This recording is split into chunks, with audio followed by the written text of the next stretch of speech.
he was very big. In her autobiography, Sandra Dee says everything. Alexis Zuck was Sandra Dee's mother. She was born on April 23, 1942, in Bayonne, New Jersey. Sandra Dee's early life was full of both good and bad things. After her parents split up, Alexandra was raised mostly by her ambitious mother, Mary Zuck.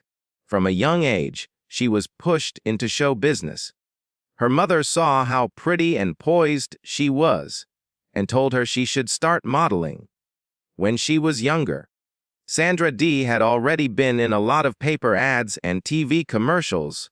By the time she was a preteen, her face was in Life and 17 magazines, and she was one of the best paid child models of the time. She worked for big brands like Girl Scout cookies and Coca-Cola. But behind the glitz was a troubled life. Sandra had an eating disorder and felt a lot of pressure to stay thin. This would be a problem for her for the rest of her life. Even with these problems, she kept working because her mother wanted her to, and because she thought she could become famous. Sandra Dee's first movie was the 1957 comedy Until They Sail, which she was 14 years old. The way she performed caught the attention of both reviewers and audiences, which led to a deal with Universal Pictures. She became famous very quickly thanks to a string of hits that played on her good looks and young energy. In 1959, she got her big break in Imitation of Life, a fancy remake of the 1934 classic. The movie, which also starred Lana Turner, was one of the biggest hits of the year and was about race, family, and identity. Sandra's performance as Turner's daughter, a teenager who is struggling with being neglected by her mother, gave the movie more emotional depth and showed how much she has grown as an actor. Later that same year, she was in the romantic thriller, A Summer Place, which became an important part of pop culture. People liked how the movie looked at teenage love and parents who lie to their kids, and Max Steiner's beautiful theme music became famous. Sandra became a symbol of young hope and innocence when she played Molly, a girl who was torn between wanting something and being good.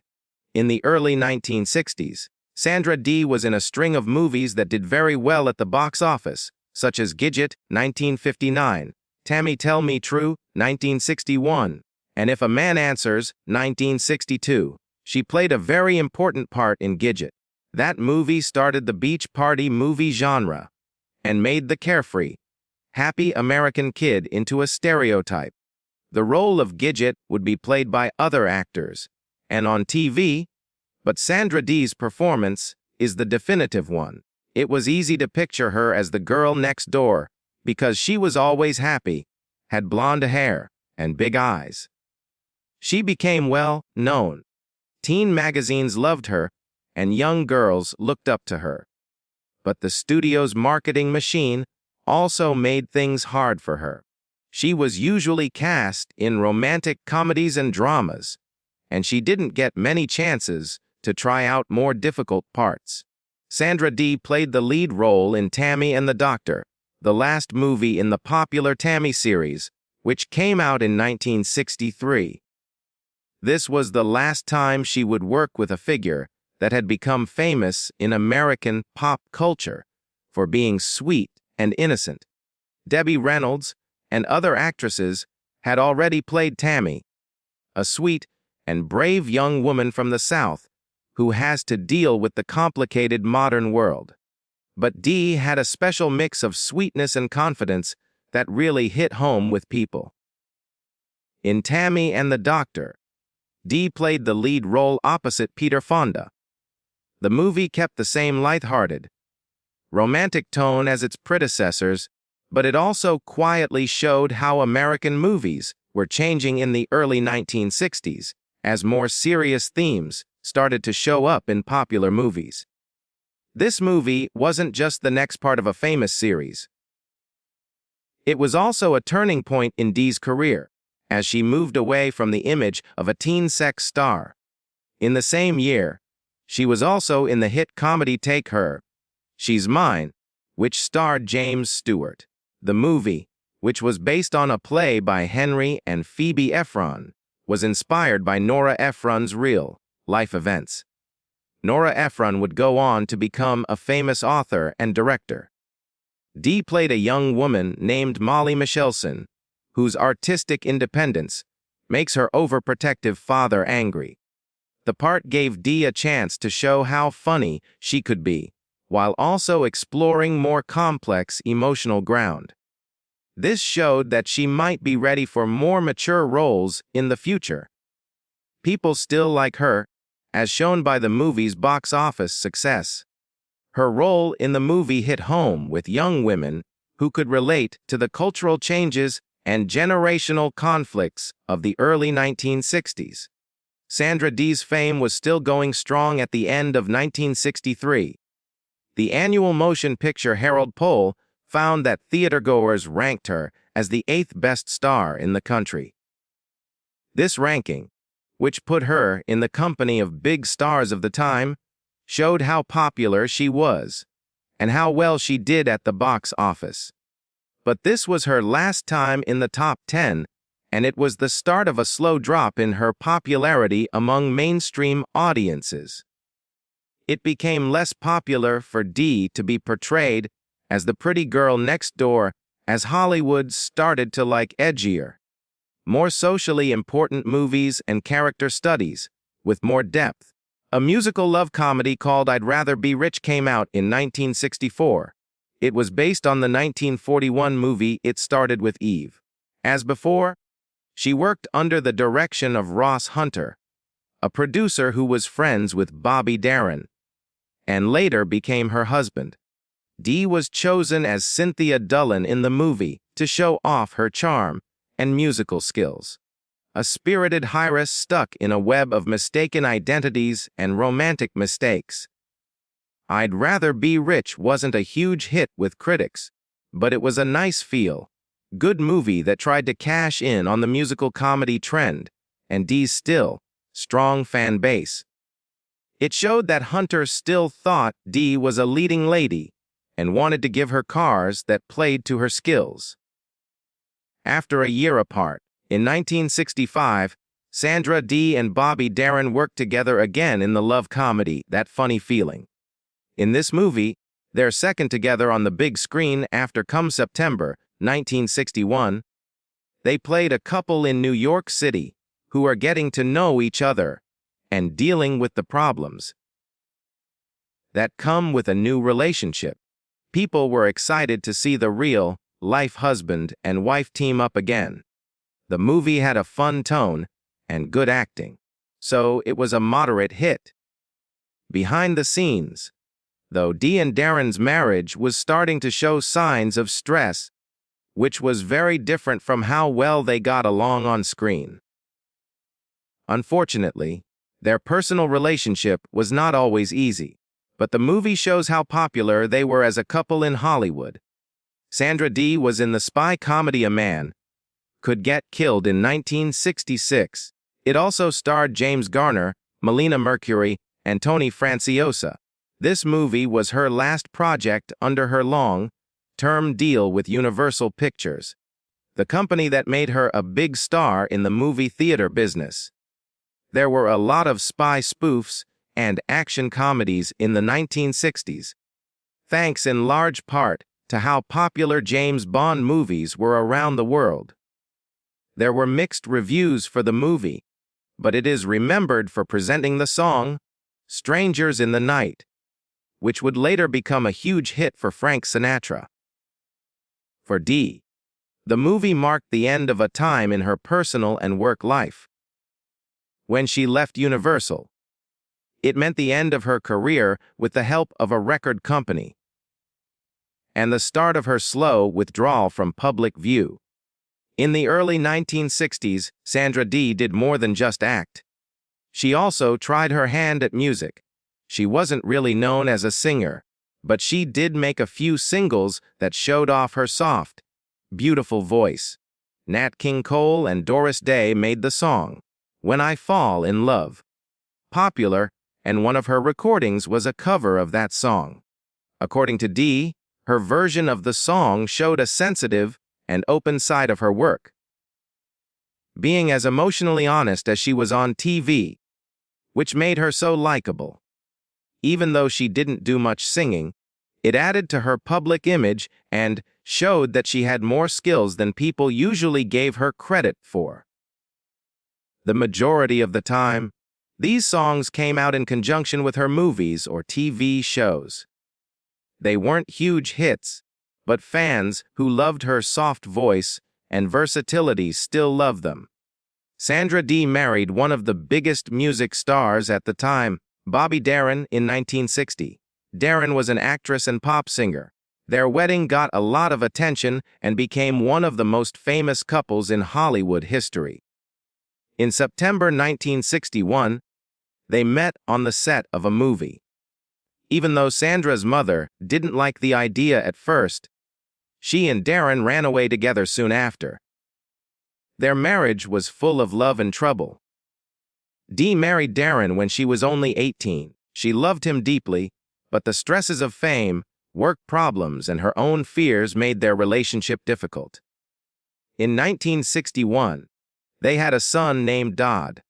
Sandra took a short break from acting to focus on being a mom, but because of her job and Bobby's traveling schedule, they spent less and less time together. They got a split in 1967, but they kept in touch until Darin died too soon in 1973. Friends of Sandra Dee say she never fully got over Bobby Darin because she never married again. His death had a huge effect on her, and in many ways, their sad love story came to represent her time. A lovely dream of youth and love that is quickly passing. In the late 1960s and early 1970s, as culture changed, Sandra Dee's image as the perfect teen hero fell out of style. Hollywood had moved on to darker, more rebellious stories, and Sandra could not find as many parts. Few TV shows and low-budget movies were her only acting jobs after her fame had faded. Sandra was fighting some very tough demons behind the scenes. Her early fame, a traumatic childhood, her eating problem, and her drinking all put a lot of stress on her mental and physical health. She used to be close with her mother, but things got worse between them. Sandra started to pull away from public life altogether. After years of being closely watched and controlled, during the 1980s and 1990s, she lived alone in Los Angeles and didn't go out in public very often. Dodd Darin, her son, wrote an honest memoir about her life called Dream Lovers, The Magnificent Shattered Lives of Bobby Darin and Sandra Dee, 1994. In it, he talked about her personal struggles, such as the sexual abuse she suffered as a child and the effects of living a life in the public eye. Even though she stopped being public, many of her fans still loved and admired her. In the 1978 musical Grease, the song, Look at Me, I'm Sandra Dee, even made fun of her, using her name as a slang term for an old-fashioned virtue. The real Sandra Dee allegedly didn't like the reference, thinking it made fun of her instead of honoring her. The legendary actress Sandra Dee finally writes about a relationship that had been talked about and rumored for a long time in a very personal part of her long-awaited autobiography. She had a short but memorable relationship with handsome Troy Donahue. Dee writes that he was massive, and she doesn't just mean in terms of his size or his matinee idol good looks. She also means that he had a huge impact wherever he went. To Sandra, who had spent a lot of her time dealing with the suffocating pressures of being a star and being constantly watched for how she looked. Something both exciting and scary was represented by Troy. He was a real man wrapped up in the shiny package of Hollywood's idea of a dreamboat. In 1960, when they were both very famous, they met at a studio dinner. Sandra, who just came off the huge hits Imitation of Life and Gidget, She looked like America's sweetheart, pure. At the same time, Troy had become a teen idol after his big break in A Summer Place. His golden hair, smoldering eyes, and natural charm made women swoon and studio bosses see money. Sandra says that he walked in like he owned the place. Everyone in the room turned their head, and the air seemed to move. That was how he made people feel. The kind that could make time stand still. But beneath the shiny surface of this young, pretty pair, both stars were dealing with the harsh realities of a system that made them and controlled them. Sandra writes about how the studio tried to get people to believe that they were dating in order to get more attention. Their names were paired together in gossip pages, and photographers were even told to get pictures of them together. But what began as a publicity stunt quickly turned into something more complex. She writes that he had an energy that made her feel good. He didn't have to say anything to make me feel everything. Their alone time together was full of laughs, being open, and the weight of secrets. Sandra talks about evenings when they would drive randomly along the California coast and park near the beach to hide from people. About their fears, their families, and how lonely they felt all the time when they were famous. He knew what it was like to be loved by many but unknown to all, she says. We were both stuck in pictures we didn't make. Then there was the sexual chemistry, which Sandra doesn't want to go into too much detail about but does admit with a sad face. She says it again, less. He was huge. This time, there is a pause that means more than just size. I loved how he could make me forget who I was supposed to be, even if it was just for a moment.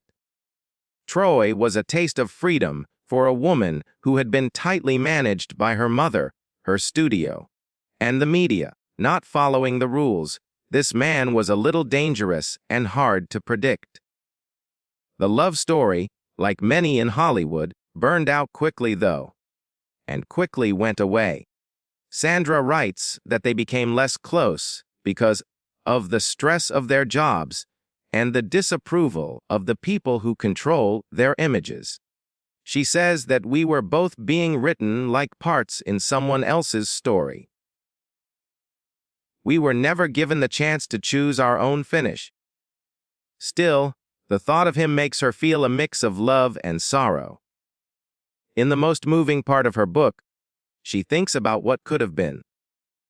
Troy was a storm that passed through my life, a beautiful, reckless storm. She writes, I'm glad I was there to feel the rain, even though it didn't last. One of Hollywood's past movie starlets, Sandra Dee, went through a very hard and painful time in her life in the 1980s. After stepping away from public life and legally retiring from acting, Dee's physical and mental health got worse for a long time. She stopped being the pretty young thing that millions of people loved in the 1950s and 1960s, and started to spend more and more time alone. She called herself a hermit.